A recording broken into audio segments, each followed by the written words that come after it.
Hello my dear students, कैसे आप सब लोग। आशा करते हैं कि आप अच्छे होंगे, स्वस्थ होंगे और मन लगा करके अपना पढ़ाई कर रहे होंगे। प्यारे बच्चों, आज के इस वीडियो में हम बिहार बोर्ड मैट्रिक परीक्षा का विज्ञान का संपूर्ण महामैराथन, साइंस का, फिजिक्स, केमिस्ट्री प्लस बायोलॉजी का लगभग 200 प्रश्न लिए हैं, जो कि आपके एग्ज़ाम की दृष्टि से बहुत ही महत्वपूर्ण है। तो आप इस वीडियो को अंत तक ज़रूर देखिएगा और वीडियो आपको थोड़ा भी हेल्पफुल लगे तो वीडियो को लाइक ज़रूर कीजिएगा और चैनल को सब्सक्राइब करके ऑल नोटिफिकेशन ऑन कर दीजिएगा, ताकि जब भी मैं आगे इसी तरह का वीडियो अपलोड करूं तो सबसे पहले आपके पास नोटिफिकेशन पहुंच सके। तो बिना समय गंवाए शुरू करते हैं आज की क्लास को।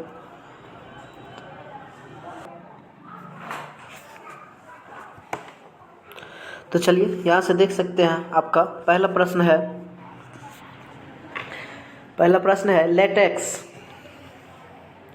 लेटेक्स सामान्यतः कहाँ पाया जाता है। लेटेक्स सामान्यतः कहाँ पाया जाता है? तो लेटेक्स पीपल में पाया जाता है, या पीला कनेर में, बरगद में, या फिर इनमें से सभी में। तो लेटेक्स जो पाया जाता है ये सामान्यतः इन सभी प्रकार के पेड़ों में लेटेक्स पाया जाता है।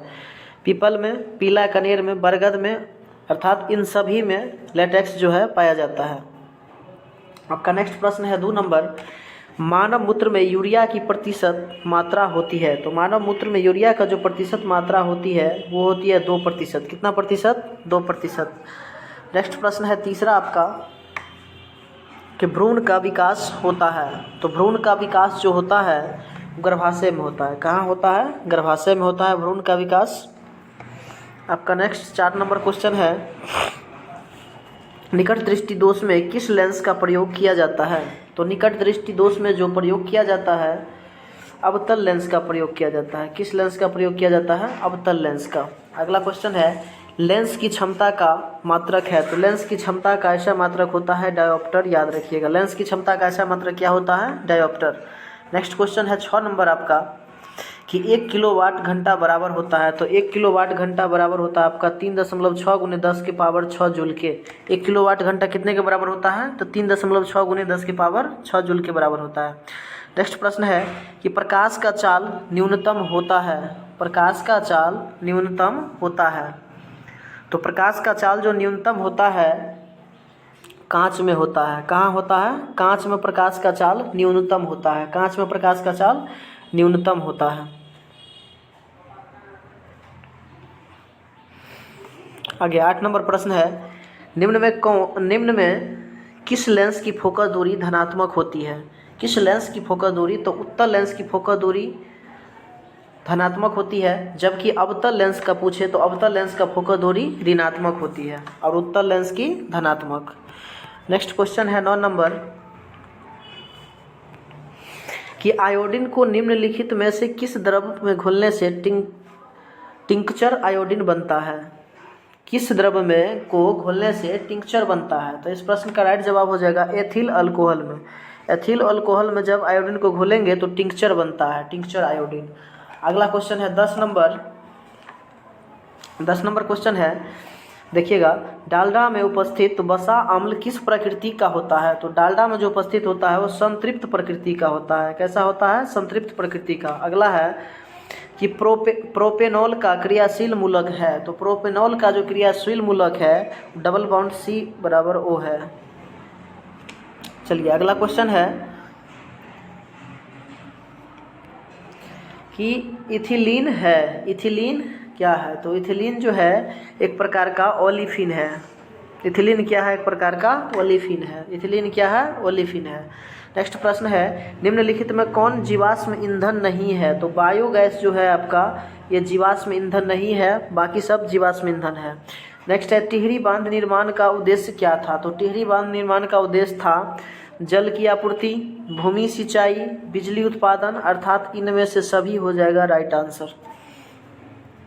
नेक्स्ट प्रश्न है कि निम्नलिखित में से कौन सा तत्व आसानी से इलेक्ट्रॉन का त्याग नहीं कर सकता है। कौन ऐसा तत्व है जो आसानी से इलेक्ट्रॉन का त्याग नहीं कर सकता है? तो ये हो जाएगा आपका फ्लोरीन। फ्लोरीन जो है ये आसानी से आपका इलेक्ट्रॉन का त्याग नहीं कर सकता है। निम्नलिखित में से किस तत्व में संयोजी इलेक्ट्रॉन की संख्या सबसे अधिक होती है? क्या सिलिकॉन में होती है, एल्युमिनियम में, फास्फोरस में या फिर सोडियम में? तो इसका जो राइट जवाब हो जाएगा वो हो जाएगा फास्फोरस में, यानी पी में। किस में हो जाएगा? फास्फोरस में। आपका नेक्स्ट क्वेश्चन है 17 नंबर कि कमरे के ताप पर द्रव अवस्था में रहने वाली अधातु है। तो ये अधातु है ब्रोमीन। कौन सी अधातु है? ब्रोमीन है। 17 का आंसर आपका सी हो जाएगा। नेक्स्ट प्रश्न है निम्नलिखित में कौन सा युग्म एकल विस्थापन अभिक्रिया प्रदर्शित करता है? MgCl2 एवं Cu, या फिर AgNO3 एवं Cu, या NaCl एवं Cu, या FeSO4 एवं Cu। तो 18 नंबर का जो राइट जवाब हो जाएगा बी हो जाएगा, AgNO3 एवं Cu। ये एकल विस्थापन का अभिक्रिया है। नेक्स्ट प्रश्न है आवर्त सारणी में आवर्तों की संख्या होती है। तो आवर्त सारणी में आवर्तों की संख्या जो होती है 7 होती है। आवर्त सारणी में आवर्तों की संख्या कितनी होती है? 7। अगला है कि पेंटेन C5H12 के कितने संरचना समावयवी संभव है? तो इस प्रश्न का राइट जवाब हो जाएगा, इसका जो हो जाएगा वो हो जाएगा 4। कितना हो जाएगा? 4। निम्न में दही में कौन सा अम्ल होता है? दही में कौन सा अम्ल होता है? तो दही की अगर हम बात करें तो दही में आपका लैक्टिक अम्ल पाया जाता है। दही में कौन सा अम्ल पाया जाता है? लैक्टिक अम्ल पाया जाता है। आपका नेक्स्ट क्वेश्चन है 22 नंबर कि निम्नांकित में किस धातु को किरोसिन में डुबोकर रखते हैं? किस धातु को किरोसिन में डुबोकर रखते हैं? तो 22 नंबर का हो जाएगा ऑप्शन बी, सोडियम। सोडियम ऐसा धातु है जिसको हम किरोसिन में डुबोकर रख सकते हैं। अगला क्वेश्चन है 23 नंबर कि Al4C3 के जल अपघटक से निम्नांकित में कौन बनता है? तो ये जो बनता है वो मेथेन बनता है। क्या बनता है? मेथेन। नेक्स्ट प्रश्न है वह धातु जो सिर्फ अम्लराज में घुलता है, जो सिर्फ अम्लराज में घुलता है, तो हो जाएगा Au। क्या हो जाएगा? Au। अगला है वायुमंडल में नाइट्रोजन की मात्रा है। वायुमंडल में नाइट्रोजन की जो मात्रा है वो है 78%, यानी 78%। वायुमंडल में नाइट्रोजन की मात्रा कितना है? 78%। अगला है प्रकृति में पृथ्वी पर ऊर्जा का मुख्य स्रोत क्या है? तो प्रकृति में ऊर्जा का जो मुख्य स्रोत है वो है सूर्य प्रकाश। ऊर्जा का मुख्य स्रोत क्या है? सूर्य का प्रकाश है। नेक्स्ट प्रश्न है 27 number the origin of species नामक पुस्तक किसने लिखी है? तो ये पुस्तक जो लिखी है उनका नाम है डार्विन। उनका नाम क्या है? डार्विन।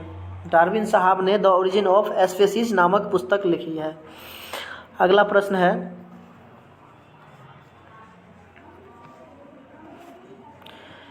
कि ओजोन के अणु में ऑक्सीजन की परमाणु संख्या होती है। तो ओजोन के अणु में ऑक्सीजन की परमाणु संख्या 3 होती है। कि क्या कितना होती है? 3। पौधे में प्रकाश संश्लेषण का स्थान है। पौधे में प्रकाश संश्लेषण का स्थान है क्लोरोप्लास्ट। पौधे में प्रकाश संश्लेषण का स्थान है क्लोरोप्लास्ट। नेक्स्ट प्रश्न है 30 नंबर कि परिशेषिका हिस्सा है। परिशेषिका किसका हिस्सा है? तो 30 का ए हो जाएगा आहार नाल का। परिशेषिका किसका हिस्सा है? आहार नाल का। नेक्स्ट प्रश्न है एक खाद्य श्रृंखला में तीसरे पोषी स्तर पर हमेशा कौन रहता है? तो तीसरे पोषी स्तर पर हमेशा जो रहता है वो मांसाहारी रहता है। क्या रहता है? मांसाहारी। अगला क्वेश्चन है कि निम्न में कौन से समूहों में केवल जैव निम्नीकरण पदार्थ है? जैव निम्नीकरण पदार्थ जो है घास, पुष्प एवं चबरा। घास, पुष्प एवं चबरा जो है ये जैव निम्नीकरण पदार्थ है। निम्नांकित में कौन सी अधातु विद्युत का सुचालक है? तो विद्युत का सुचालक है ग्रेफाइट। ग्रेफाइट जो है ये आपका विद्युत का सुचालक है। अधातु रहते हुए भी इनमें सुचालक का गुण है। बैटरी का अम्ल है। तो बैटरी का जो अम्ल होता है 34 का राइट जवाब हो जाएगा सी ऑप्शन, सांद्र H2SO4 सल्फ्यूरिक अम्ल। सांद्र H2SO4 ये बैटरी अम्ल इसी को कहा जाता है। अगला प्रश्न है 35 नंबर कली चूना का रासायनिक सूत्र है। तो कली चूना का जो रासायनिक सूत्र होता है वो होता है CaO। CaO किसका सूत्र होता है? कली चूना का। 36 का है आयोडीन युक्त नमक है। आयोडीन युक्त नमक तो NaCl+Ki, यानी सोडियम क्लोराइड में पोटेशियम आयोडेट की थोड़ी मात्रा मिला देने पर आयोडीन युक्त नमक बन जाता है, या फिर NaCl+KiO3, ये दोनों होता है। इसका राइट जवाब सी हो जाएगा, ए और बी दोनों। नेक्स्ट प्रश्न है, प्लास्टर ऑफ पेरिस का रासायनिक नाम है। तो प्लास्टर ऑफ पेरिस का जो रासायनिक नाम है वो है कैल्शियम सल्फेट अर्धहाइड्रेट, कैल्शियम सल्फेट अर्धहाइड्रेट। 37 का आंसर डी हो जाएगा। अगला प्रश्न है, लौंग तेल किस प्रकार का सूचक है। तो लौंग तेल जो है किस प्रकार का सूचक है, तो लौंग तेल एक प्रकार का गंधीय सूचक है। कैसा सूचक है, गंधीय सूचक है। नेक्स्ट प्रश्न है 39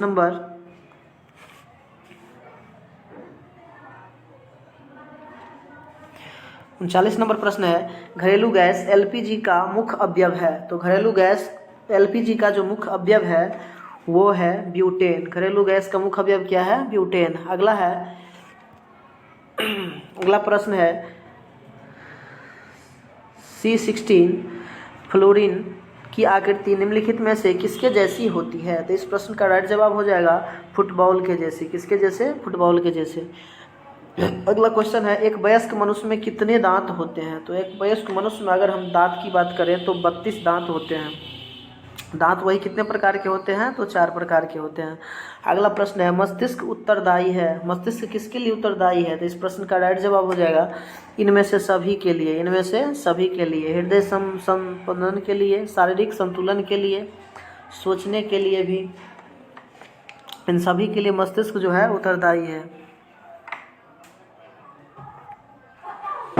अगला 43 नंबर है कि ट्रैकिया किस जीव का श्वसन अंग है।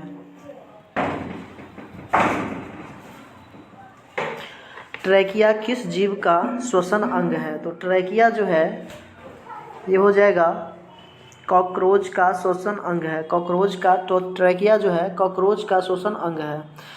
शरीर में भोजन का पचना किस प्रकार का अभिक्रिया है। तो शरीर में भोजन का जो पचना है वो उपचयन अभिक्रिया है। कौन सी अभिक्रिया है, उपचयन अभिक्रिया। 45 है, पूर्ण विकसित अंडाशय कहलाता है। तो पूर्ण विकसित अंडाशय जो कहलाता है बीजांड कहलाता है। क्या कहलाता है, बीजांड। नेक्स्ट प्रश्न है, एक स्त्री में कौन से लिंग गुणसूत्र मिलते हैं। तो एक स्त्री में अगर हम लिंग गुणसूत्र की बात करें तो XX गुणसूत्र मिलते हैं। नेक्स्ट प्रश्न है,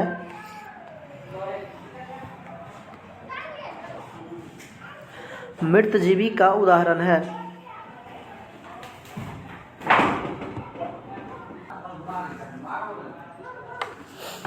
तो चलिए अगला प्रश्न है आपका कि मृतजीवी का उदाहरण है।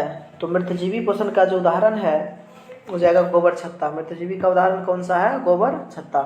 अगला प्रश्न है 48 नंबर, गौड़ कोशिका की कौन सी भित्ति मोटी होती है। तो गौड़ कोशिका की भीतरी भित्ति जो होती है सबसे मोटी होती है। निम्न में किसे रासायनिक दूत कहा जाता है। तो रासायनिक दूत जो कहा जाता है हार्मोन्स को रासायनिक दूत कहा जाता है। 50 है, पौधे में उत्सर्जी पदार्थ निम्न में से कौन सा है। रेजिन, गोंद, टैनिन, इनमें से सभी। इस प्रश्न का राइट जवाब हो जाएगा इनमें से सभी।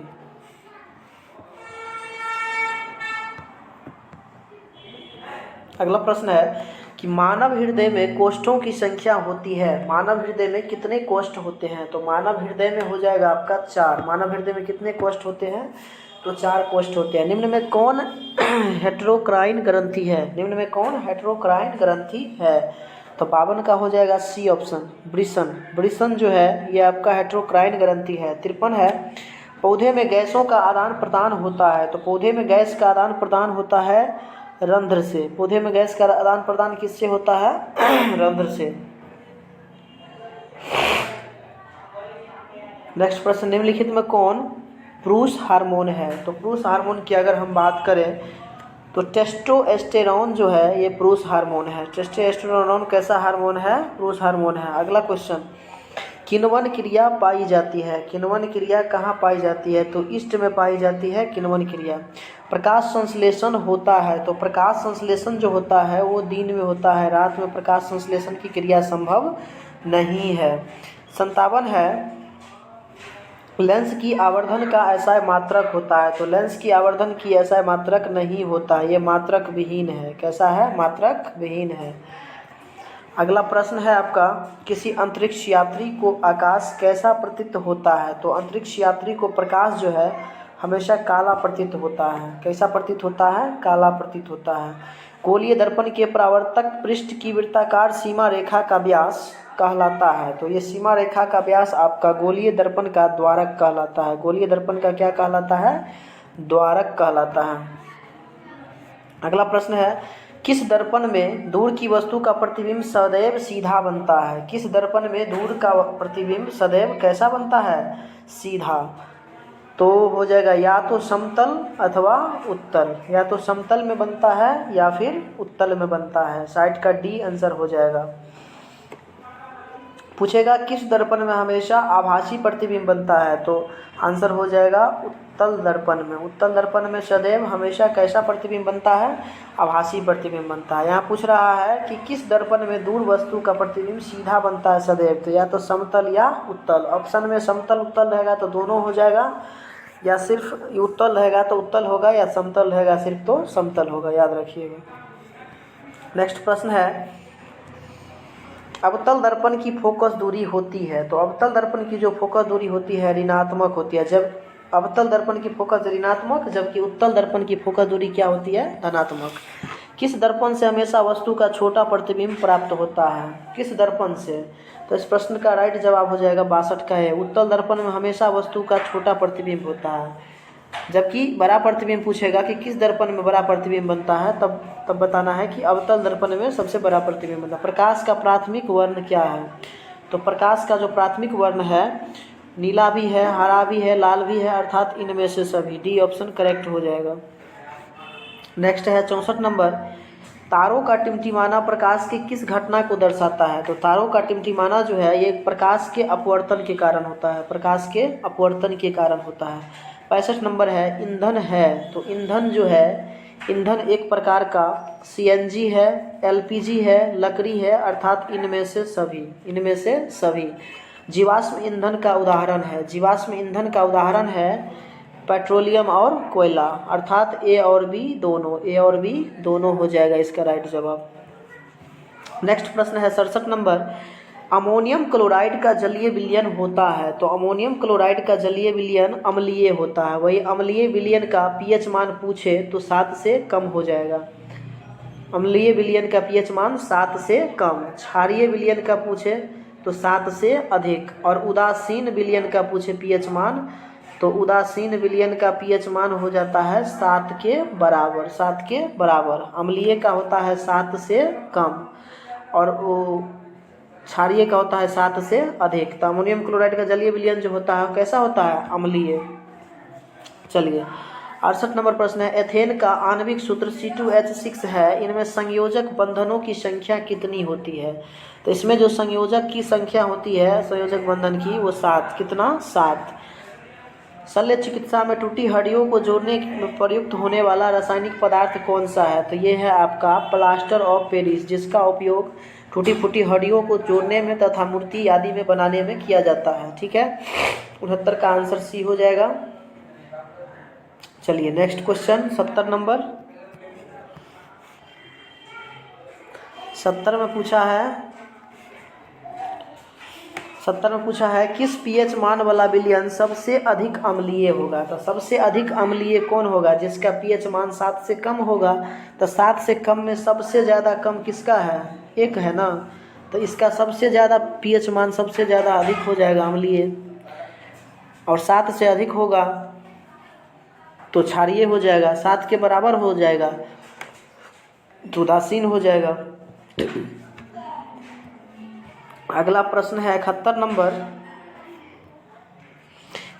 एथाइन में कार्बन कार्बन परमाणुओं के बीच कितने संयोजक बंधन होते हैं? तो इसमें जो होते हैं 3 संयोजक बंधन होते हैं। कितने संयोजक बंधन? 3 संयोजक बंधन होते हैं।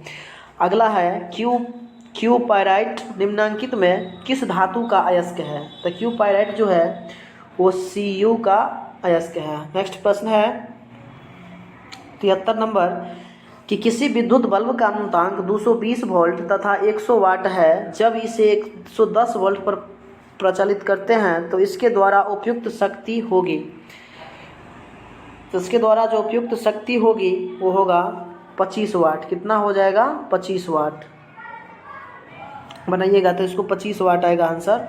नेक्स्ट प्रश्न है 74 नंबर, निम्नलिखित में कौन किसी लंबे विद्युत धारावाही तार के निकट चुंबकीय क्षेत्र का सही वर्णन करता है? चुंबकीय क्षेत्र का सही वर्णन करता है। तो इस प्रश्न का राइट जवाब हो जाएगा 74 का ऑप्शन नंबर डी, चुंबकीय क्षेत्र की सकेंद्रीय क्षेत्र रेखाओं केंद्र तार होता है। ठीक है, अगला प्रश्न है, प्रतिरोधकता का ऐसा मात्रक होता है। तो प्रतिरोधकता का जो ऐसा मात्रक होता है ओम मीटर होता है। प्रतिरोधकता का ऐसा मात्रक क्या होता है? ओम मीटर। 76 है, जब एक से अधिक प्रतिरोधक श्रेणी क्रम में जुड़े रहते हैं तब कौन सी भौतिक राशि इनमें समान रहती है? तब जो भौतिक राशि समान रहती है वो विद्युत धारा क्या रहती है? विद्युत धारा। नेक्स्ट प्रश्न है 77 नंबर आपका, कि अनवीकरणीय ऊर्जा है। तो अनवीकरणीय ऊर्जा जो है वो कोयला से प्राप्त ऊर्जा अनवीकरणीय ऊर्जा के स्रोत कहलाता है। एक पारदर्शी गोलीय कवच को बाहरी त्रिज्या 20 सेमी तथा भीतरी त्रिज्या 19.8 सेमी त्रिज्या आपतित प्रकाश के लिए यह कैसा व्यवहार करेगा? तो यह व्यवहार करेगा अवतल लेंस की भांति। किसकी भांति? अवतल लेंस की भांति व्यवहार करेगा। नेक्स्ट है कि ऊर्जा के दो अनवीकरणीय स्रोत है। तो ऊर्जा के दो अनवीकरणीय स्रोत की अगर हम बात करें तो कोयला तथा पेट्रोलियम। कोयला तथा पेट्रोलियम ऊर्जा के दो अनवीकरणीय स्रोत है। नेक्स्ट प्रश्न है, उत्तम ऊर्जा का स्रोत वह है। तो उत्तम ऊर्जा का स्रोत वह है जिनमें ये सभी गुण हो। कौन सा भी गुण? जो सरलता से सुलभ हो सके, जो प्रति एकांक आयतन अथवा प्रति एकांक द्रव्यमान में अधिक कार्य करे, जिसका भंडारण तथा परिवहन आसान हो, अर्थात जिसमें ये सभी गुण होगा, चारों का चारों गुण, वो ऊर्जा का क्या होगा? एक उत्तम स्रोत होगा। चलिए, ये एक सेट का पूरा खत्म हो गया। अब हम लोग दूसरा सेट का करने जा रहे हैं। तो दूसरा सेट का आपका पहला जो क्वेश्चन है बड़ी ही इम्पोर्टेंट है। दूसरा सेट का जो क्वेश्चन है वो बड़ी ही इम्पोर्टेंट है। पहला क्वेश्चन कह रहा है आपका कि वोल्ट भी बराबर होता है। तो एक वोल्ट जो बराबर होता है वो जूल प्रति कूलाम के। कितने के बराबर होता है? जूल प्रति कूलाम के। अगला क्वेश्चन है, विद्युत आवेश के प्रवाह की दर को कहते हैं। तो विद्युत आवेश के प्रवाह की दर को विद्युत धारा कहते हैं। विद्युत आवेश के प्रवाह की दर को विद्युत धारा कहते हैं। 3 नंबर प्रश्न है, निम्नांकित में कौन सा कथन सत्य है? तो जूल बराबर कूलाम गुने वोल्ट, ये सत्य है बिल्कुल। ये क्या है? बिल्कुल सत्य है। नेक्स्ट प्रश्न है 4 नंबर, सिंगल बॉन्ड CHO अभिक्रियाशील समूह को कहते हैं। तो अभिक्रियाशील समूह को कहते हैं एल्डिहाइड समूह। कौन सा समूह? एल्डिहाइड समूह। नेक्स्ट प्रश्न है, एथेनॉल को सांद्र H2SO4 सल्फ्यूरिक अम्ल के साथ गर्म करने पर निम्नांकित में कौन सी गैस बनती है? 5 में कह रहा है कि एथेनॉल को सांद्र H2SO4 यानी सल्फ्यूरिक अम्ल के साथ गर्म करने पर कौन सी गैस बनती है? तो ये हो जाएगा 5 का ऑप्शन सी, C2H6। कौन सी गैस बनती है? C2H6 बनती है।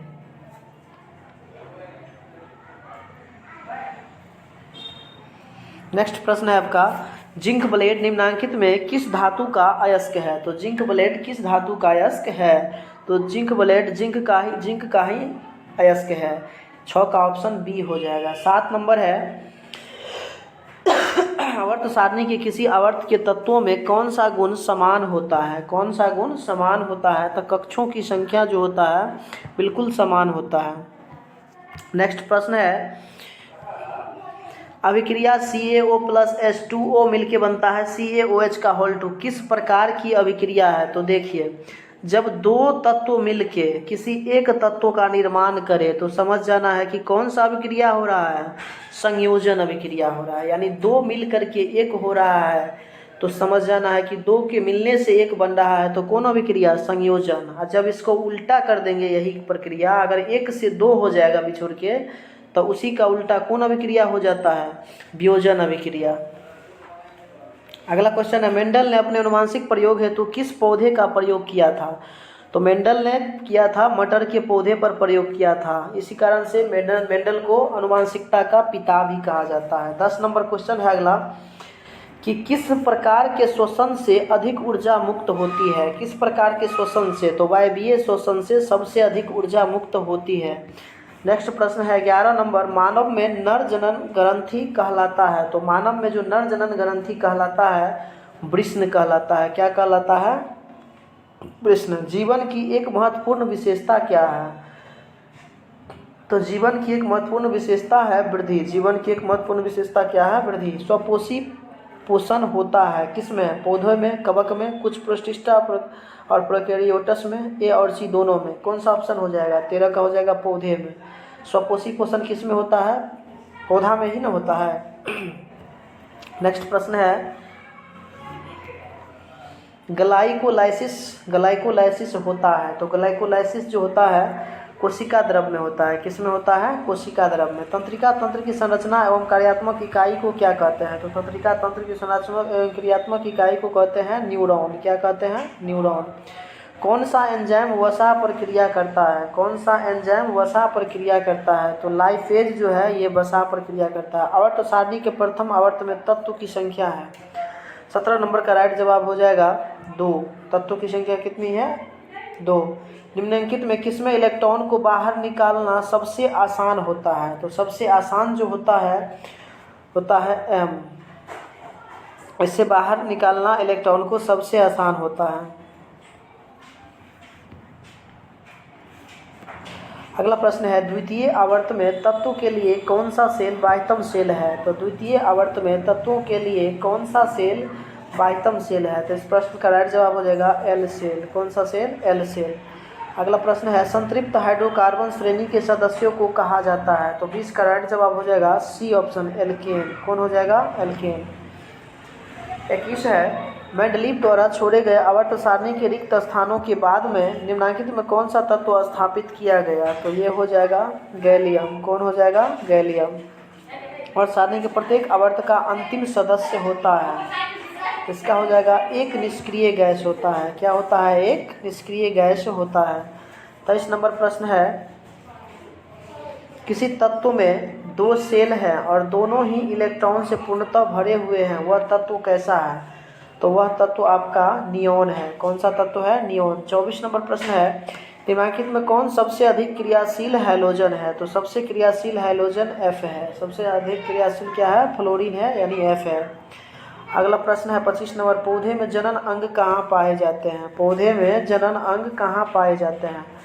तो पौधे में जनन अंग आपका पुष्प में पाए जाते हैं। अगला प्रश्न है मस्तिष्क का कौन सा भाग शरीर की स्थिति संतुलन का अनुरक्षण करता है? तो अनुरक्षण जो करता है वो अनुमस्तिष्क करता है। क्या करता है? अनुमस्तिष्क। किस पौधे में रंध्र अनुपस्थित रहते हैं? तो कनेर में जो है रंध्र अनुपस्थित रहता है। BS4 का संबंध है। BS4 का संबंध किससे है बताइए? तो BS4 का संबंध है वायु प्रदूषण से। BS4 का संबंध किससे है? वायु प्रदूषण से। 29 नंबर प्रश्न है रक्त में ऑक्सीजन का वाहक है, बताइए रक्त में ऑक्सीजन का वाहक कौन सा है? तो हो जाएगा हीमोग्लोबिन। पूछेगा रक्त का रंग लाल क्यों दिखता है? तो बताइएगा कि हीमोग्लोबिन के कारण। 30 नंबर प्रश्न है कि निम्नलिखित में किसे बर्थ हार्मोन कहा जाता है? तो 30 का राइट जवाब हो जाएगा ऑक्सीटोसिन। ऑक्सीटोसिन को बर्थ हार्मोन कहा जाता है। बीज विकसित होता है। बीज कहाँ विकसित होता है? तो बीजांड में। बीज कहाँ विकसित होता है? तो बीजांड में होता है। ग्रहणी भाग कौन सा है? तो ग्रहणी भाग अगर पूछे तो ग्रहणी भाग हो जाएगा आपका छोटी आंत का। पूछेगा भोजन की क्रिया पचना कहाँ से शुरू होती है? तो मुख से। जल में घुलनशील भस्म कहलाता है। तो जल में जो घुलनशील भस्म कहलाता है क्षार कहलाता है। जल में घुलनशील भस्म क्या कहलाता है? क्षार कहलाता है। 34 नंबर प्रश्न है सोडा एस का रासायनिक सूत्र है। तो सोडा एस का रासायनिक सूत्र हो जाएगा Na2CO3। Na2CO3 सोडा एस का रासायनिक सूत्र है। 35 है निम्नलिखित में कौन विजातीय यौगिक है? तो प्लास्टर ऑफ पेरिस ये आपका विजातीय यौगिक है जिसका उपयोग टूटी फूटी हड्डियों को जोड़ने में किया जाता है। बेकिंग सोडा का रासायनिक नाम है। तो बेकिंग सोडा का जो रासायनिक नाम है वो है आपका NaHCO3। बेकिंग सोडा का रासायनिक नाम क्या है? NaHCO3, याद रखिएगा यहाँ से। नेक्स्ट प्रश्न है, निम्नलिखित में कौन संक्षारक अम्ल है? कौन संक्षारक अम्ल है? तो इसका राइट जवाब हो जाएगा सल्फ्यूरिक अम्ल। सल्फ्यूरिक अम्ल जो होता है वो आपका संक्षारक अम्ल है। अगला है, मिल्क ऑफ मैग्नीशिया का पीएच मान होता है। तो मिल्क ऑफ मैग्नीशिया का पीएच मान होता है 10.5। सल्फर के संयोजी सेल में इलेक्ट्रॉन की संख्या होती है। तो सल्फर के संयोजी सेल में इलेक्ट्रॉन की संख्या 6 होती है। कितनी होती है? 6। नेक्स्ट प्रश्न है, सल्फर के संयोजी सेल में इलेक्ट्रॉन की संख्या होती है, तो हो गया। अगला है, निम्नलिखित तत्वों में किसकी आयनन ऊर्जा अधिकतम है? किसकी आयनन ऊर्जा अधिकतम है? तो F का, फ्लोरीन का। नेत्र द्वारा किसी वस्तु का कैसा प्रतिबिंब बनाता है? तो नेत्र द्वारा किसी वस्तु का वास्तविक, उल्टा तथा छोटा। डी ऑप्शन करेक्ट हो जाएगा। अगला प्रश्न है, विद्युत परिपथ में विद्युत धारा को मापने के लिए क्या उपयोग होता है? तो विद्युत धारा को मापने के लिए उपयोग होता है आमीटर। किसका उपयोग होता है? आमीटर का।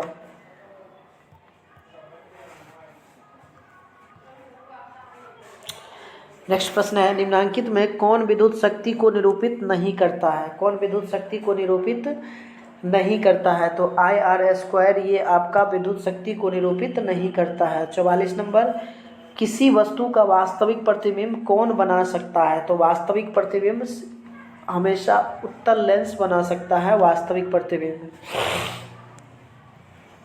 अगला आपका है, किसी बिंदु वस्तु से निकलकर किरणें किसी लेंस से अपवर्तित होकर जिस बिंदु पर मिलती है उसे क्या कहते हैं? तो उसे कहते हैं फोकस। उसे क्या कहते हैं? फोकस। नेक्स्ट क्वेश्चन है कि फोटोग्राफी कैमरा का अभिदृश्य होता है। फोटोग्राफी कैमरा का जो अभिदृश्य होता है उत्तल लेंस जैसा। कैसा होता है? उत्तल लेंस जैसा। किसी शब्दकोश में पाए गए छोटे अक्षरों को पढ़ते समय आप निम्न में से कौन सा लेंस पसंद करेंगे? तो 50 सेंटीमीटर फोकस दूरी का एक अवतल लेंस का पसंद करेंगे। अगला प्रश्न है, किसी गोलीय दर्पण तथा किसी पतले गोलीय लेंस दोनों की फोकस दूरियां -15 सेमी है तो दर्पण तथा लेंस संभवतः है। तो दर्पण तथा लेंस जो संभवतः है ये दोनों अवतल हो जाएगा। क्या हो जाएगा? अवतल। चूंकि अवतल दर्पण का फोकस दूरी क्या होता है? ऋणात्मक। तालाब किस प्रकार का पारिस्थितिक तंत्र है? तो तालाब जो है वो प्राकृतिक पारिस्थितिक तंत्र है। नेक्स्ट प्रश्न है, निम्न में कौन पारिस्थितिक तंत्र में अधिकतम संख्या में मौजूद होते हैं? तो 50 का ऑप्शन ए हो जाएगा उत्पादक। जीवों की उत्पत्ति के पहले पृथ्वी पर निम्नलिखित में क्या नहीं था? क्या नहीं था? तो इस प्रश्न का हो जाएगा O2। क्या हो जाएगा? O2। अगला प्रश्न है, भारत में उत्पादित प्रतिवर्ती विद्युत धारा की आवृत्ति होती है। विद्युत धारा की आवृत्ति जो होती है 50 हर्ट्ज। कितनी? 50 हर्ट्ज। 1 माइक्रो एम्पियर विद्युत धारा है। तो 1 माइक्रो एम्पियर विद्युत धारा जो है वो 10 के पावर -6 एम्पियर है। नरौरा नाभिकीय विद्युत संयंत्र किस राज्य में स्थित है? तो ये आपका है उत्तर प्रदेश में स्थित है। कहाँ स्थित है? उत्तर प्रदेश में।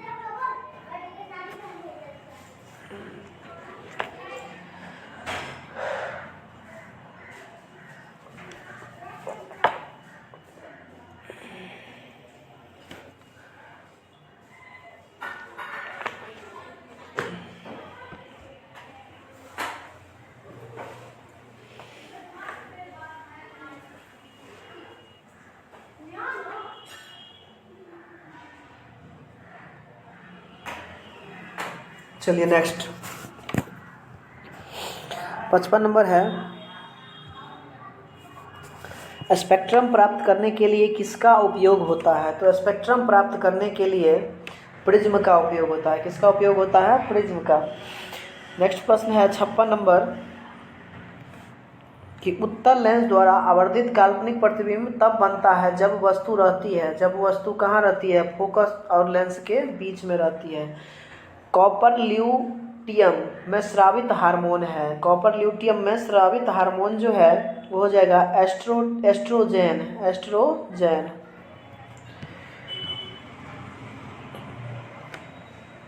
पारिस्थितिक तंत्र में ऊर्जा का स्रोत है। तो पारिस्थितिक तंत्र में ऊर्जा का स्रोत है सूर्य का प्रकाश। सूर्य का प्रकाश। मानव का उद्भव स्थान है, तो मानव का उद्भव स्थान है अफ्रीका। मानव का उद्भव स्थान क्या है? अफ्रीका। कौन लैंगिक जनन संचारित रोग है? तो लैंगिक जनन संचारित रोग है सुजाक और एड्स, ये दोनों लैंगिक संचारित रोग है, अर्थात बी और सी दोनों सही है। नेक्स्ट प्रश्न है, मानव गुर्दे का आकार होता है, मानव गुर्दे का आकार कैसा होता है? तो मानव गुर्दे का आकार होता है सेम के बीज के आकार का। कैसा होता है? सेम के बीज के आकार का। किशोरावस्था में होने वाले शारीरिक परिवर्तन का क्या कारण है? तो टेस्टोस्टेरोन और एस्ट्रोजेन, यानी ए और बी दोनों हो जाएगा, ऑप्शन नंबर डी। 63 नंबर प्रश्न है, यौन परिपक्वता की अवधि को कहते हैं? तो यौन परिपक्वता की अवधि को कहते हैं यौनारंभ, यौनारंभ।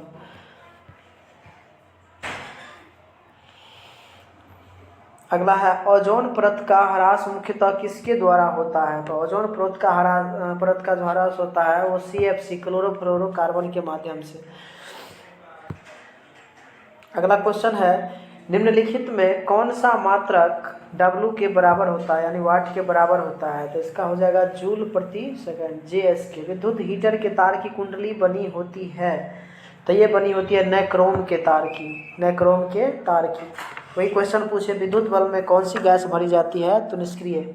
किसी परिपथ का वह गुण जो विद्युत ऊर्जा को ऊष्मा में बदल देता है, यह प्रक्रिया क्या कहलाता है? तो यह प्रक्रिया कहलाता है प्रतिरोध। यह प्रक्रिया क्या कहलाता है? प्रतिरोध। अगला है, एक विद्युत सेल से धारा प्राप्त करने पर इसके सिरों के बीच विभवांतर का मान होता है। विभवांतर का मान कैसा होता है? तो विद्युत वाहक बल से कम होता है, विद्युत वाहक बल से कम होता है। आणविकरणीय ऊर्जा का स्रोत है, देखिए 69 नंबर, तो ये हो जाएगा कोयला। कोयला जो है आणविकरणीय, वैसा ऊर्जा का स्रोत जो समाप्त होने वाला संसाधन है, आणविकरणीय होता है। जैसे कोयला हो गया, पेट्रोलियम हो गया, ये सब समाप्त होने वाला जितना भी है संसाधन सब आणविकरणीय है। और जो नहीं समाप्त होने वाला हुआ, जैसे सौर ऊर्जा हो गया, पवन ऊर्जा हो गया, पवन ऊर्जा हो गया, सौर ऊर्जा हो गया, ये सभी कैसा स्रोत है? नवीकरणीय स्रोत है। तरंग दैर्घ्य को सामान्यतः व्यक्त किया जाता है, तरंग दैर्घ्य को सामान्यतः व्यक्त किया जाता है किसमें? मीटर में। कथी में? मीटर में। नेक्स्ट प्रश्न है, किसी चालक तार से प्रवाहित विद्युत धारा में गतिशील कण होता है? तो गतिशील कण जो होता है वो इलेक्ट्रॉन होता है। क्या होता है? इलेक्ट्रॉन। अगला प्रश्न है, 12 वोल्ट विभवांतर के दो बिंदुओं के बीच 2 कूलम्ब आवेश को जाने में कितना कार्य होगा? कितना कार्य होगा? कितना कार्य होगा? तो 72 का ऑप्शन डी हो जाएगा, 24 जूल हो जाएगा। कैसे किया गया? कार्य पूछा है ना, तो कार्य बराबर हो जाता है, यहाँ पर कार्य बराबर हो जाता है विभवांतर गुने आवेश। तो 12 दूनी कितना हो जाएगा? तो 24 हो जाएगा, 24 जूल। कितना जूल हो जाएगा? 24 जूल हो जाएगा, ऑप्शन डी। ओजोन का आणविक सूत्र है, तो ओजोन का आणविक सूत्र जो होता है, ओजोन का आणविक सूत्र होता है O3। ओजोन का आणविक सूत्र क्या होता है? O3। pH का कौन सा मान क्षारक विलयन को निरूपित करता है? तो क्षारीय विलयन कब होता है? जब उसका pH मान 7 से अधिक होता है। तो देखिए ना, ये दू है, तो दू किस विलयन का होता है? अम्लीय का, अर्थात ये अम्लीय है। 7 किसका होता है? उदासीन का, अर्थात ये उदासीन विलयन है। ये भी अम्लीय विलयन है, 7 से कम है। और 13 वाला जो है ये क्षारक विलयन है, क्योंकि इसका जलीय विलयन pH मान 7 से अधिक है। तो 74 का सी ऑप्शन करेक्ट हो जाएगा। अगला है, जल के एक अणु में हाइड्रोजन एवं ऑक्सीजन के परमाणुओं की संख्या का अनुपात होता है। तो 75 नंबर का बी हो जाएगा, 2:1।